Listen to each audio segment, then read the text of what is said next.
As the initial priority groups are being offered a COVID-19 vaccine in the U.S., one population in particular faces a difficult decision: pregnant people who are healthcare personnel or essential workers, categories that are eligible for the early phases of the vaccination program, may choose to be vaccinated, according to the latest official guidance from the Centers for Disease Control and Prevention. The problem is that there are scant data available on the safety of COVID-19 vaccines in pregnant individuals. They were not included in the clinical trials, as has historically been the case with most vaccines and drugs. "We've put pregnant women between a rock and a hard place," says Melanie Maykin, a maternal-fetal medicine fellow at the University of Hawaii at Manoa.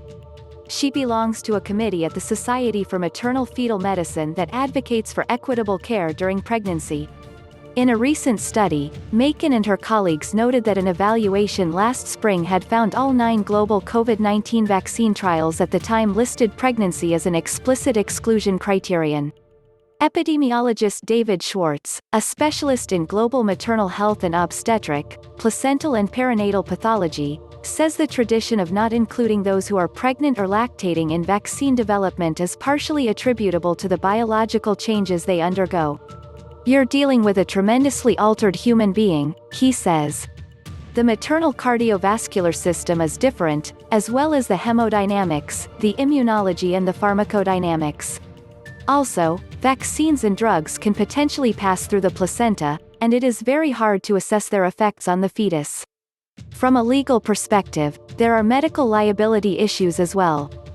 Pregnant people are often classified as a vulnerable population, Maykin notes, and there is a strong historical reason for this. In the past, women of color and low-income women have, at times, been submitted to clinical trials without proper informed consent. Acts of exploitation included the initial birth control pill tests, which used high doses that were found to have harmful side effects. However, the solution is not to exclude pregnant trial participants, Maykin says, but rather to intentionally and justly include them, especially women of color and those who are low income, as stakeholders in decisions around drug and vaccine development. What we know so far about safety: despite the reluctance to include pregnant individuals in clinical trials, this population still gets vaccines, and their safety has been closely monitored. In general, vaccines seem quite safe in pregnant women, says Sonja Rasmussen, a professor in the departments of pediatrics and epidemiology at the University of Florida.